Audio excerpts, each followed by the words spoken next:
Você está grávida? Conhece alguém que está? Sabe o que deve fazer para prevenir um dos principais problemas na gravidez? O parto prematuro? Então preste atenção nesse vídeo que é disso que eu vou falar. Como prevenir o trabalho de parto prematuro? Antes de falar das medidas de prevenção do parto prematuro, eu preciso explicar um pouco sobre por que esse tema é tão importante. Por que você deve se preocupar com a prevenção do parto prematuro? Parto prematuro, como o próprio nome diz, ocorre antes do momento esperado, ou seja, quando o parto acontece espontaneamente antes das 37 semanas completas de gestação. É uma grande causa de mortalidade infantil e de sequelas neurológicas para a criança, além de sofrimento para os pais, com alto custo para a sociedade e para o sistema de saúde. Quanto mais cedo o seu bebê nascer, maiores os riscos e consequências. Se seu bebê nascer prematuro, além de provavelmente ter que ficar mais tempo no hospital, ele tem um maior risco de muitos outros problemas mais imediatos, como problemas respiratórios, hemorragia cerebral, problemas gastrointestinais e também problemas mais tardios, como paralisia cerebral, dificuldade de aprendizado, problemas de visão e audição e doenças crônicas como asma. Não é à toa que o parto prematuro é um dos principais problemas de saúde pública no Brasil e no mundo. Entendido isso, você que está grávida, tem como saber se o seu risco para parto prematuro é maior? Existem duas maneiras de saber se o seu risco é maior: pelos fatores de risco e por um exame de ultrassom. Eu vou começar falando dos fatores de risco. Sabemos que existe uma série de fatores de risco que aumentam a chance de uma mulher ter parto prematuro e que podem ser identificados durante a gestação, sendo o mais importante o antecedente de parto prematuro em gestação anterior. Por exemplo, uma gestante que tenha tido um parto prematuro em uma gestação anterior tem um risco de 15 a 30% de ter um novo parto prematuro, podendo o risco subir para 60% caso ela tenha tido 2 partos prematuros anteriores. Além desse, outros fatores de risco são gestação de gêmeos ou condições que aumentem o líquido amniótico, como diabetes gestacional, pois ocorrem mais contrações uterinas devido à maior distensão do útero, podendo precipitar o trabalho de parto. A presença de uma infecção, principalmente na vagina e nas vias urinárias, pois pode predispor à inflamação da cavidade uterina, ruptura da bolsa e consequente trabalho de parto prematuro. Gestantes muito jovens ou muito idosas, desnutrição materna, doença clínica materna como diabetes, hipertensão e doenças da tireoide, estresse emocional, abuso de drogas e tabaco. Infelizmente, metade dos partos prematuros ocorrem em gestantes que não apresentam fatores de risco. Então, há necessidade de se usar uma outra estratégia para identificar as gestantes de risco. A segunda maneira de avaliar o seu risco de parto prematuro é fazendo um ultrassom. A medida do colo do útero usando o ultrassom transvaginal é hoje em dia o exame mais importante para a prevenção do parto prematuro, pois quando é detectado um colo curto com medida abaixo de 25 milímetros, a gestante está sob risco de parto prematuro, devendo ser introduzida alguma medida para a prevenção.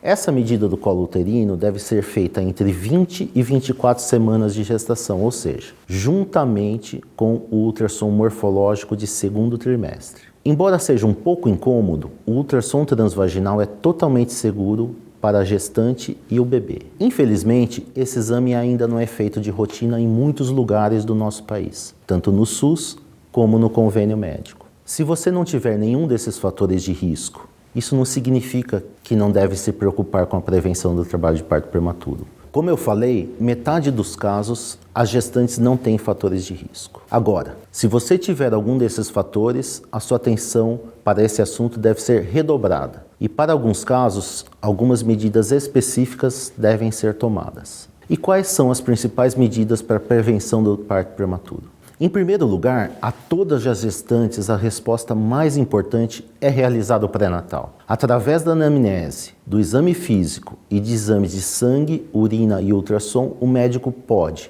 ao longo da gestação, detectar e tratar situações de risco para a prematuridade, como doenças maternas e infecções, e orientar hábitos de vida saudáveis, por exemplo, cessar o tabagismo quando for o caso. Fazendo o pré-natal e seguindo as orientações específicas de cada caso, o seu risco de ter parto prematuro diminui muito. Tem 3 situações especiais que exigem medidas específicas que eu quero destacar. A primeira é o antecedente de parto prematuro. As gestantes que já tiveram um parto prematuro anterior devem fazer o uso de uma medicação chamada progesterona, a partir das 16 semanas de gestação. Essa medicação consiste em um comprimido que deve ser introduzido pela vagina toda noite até as 36 semanas. É uma medicação segura, bem tolerada e que demonstrou em vários estudos científicos ser eficaz para prevenir o parto prematuro em gestantes de risco. O segundo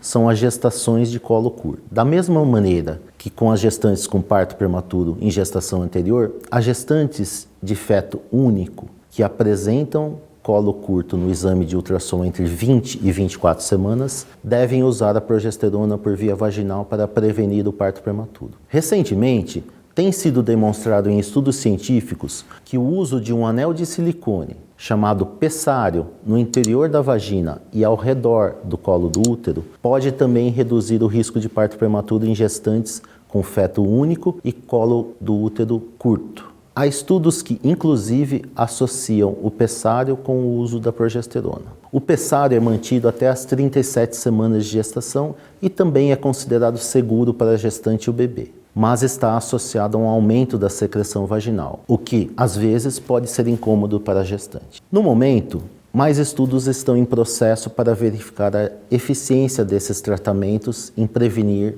o trabalho de parto prematuro nas gestações de gêmeos. A terceira situação é a incompetência cervical. O que é isso? A incompetência do colo do útero ou incompetência cervical é uma causa de prematuridade caracterizada pela inabilidade de o colo do útero se manter fechado no segundo trimestre, mais ou menos entre 16 e 24 semanas de gestação, ocasionando a perda da gestação por dilatação do colo, na ausência de contrações. Quando ela pode ser suspeitada? Quando a gestante tem antecedente de aborto de feto normal no segundo trimestre da gestação, antecedente de parto prematuro muito precoce, malformação uterina, por exemplo, um útero bicorno, após cirurgia de remoção de parte do colo do útero para tratar alterações do Papa Nicolau, quando o colo do útero se apresenta dilatado no segundo trimestre da gestação ao exame de toque. Na incompetência cervical, o tratamento para a prevenção do parto prematuro é a realização da cerclagem do colo do útero, que consiste na passagem de um fio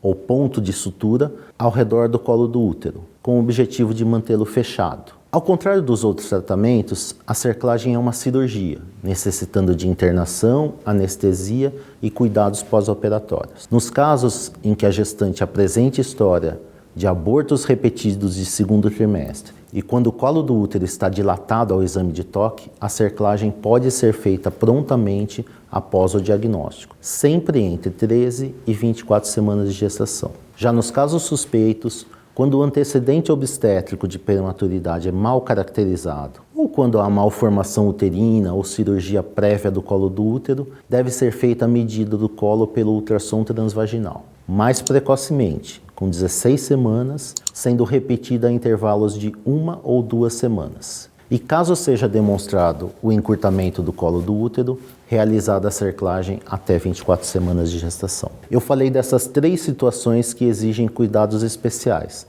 mas quero reforçar que elas estão indicadas cada uma para um problema em si, o que vale para todas as mulheres, e isso que eu quero reforçar, faça o pré-natal. Não falte às consultas, não deixe de fazer os exames que foram solicitados. Isso faz toda a diferença para a sua gravidez e reduz muito a possibilidade de complicação da sua gestação e para o seu bebê. Se tiver dúvidas ou estiver tendo sintomas, procure o seu médico obstetra. Esse é o objetivo do canal Doutor Ajuda, educação em saúde, trazer informações em saúde e bem-estar para você se cuidar melhor e do seu bebê também.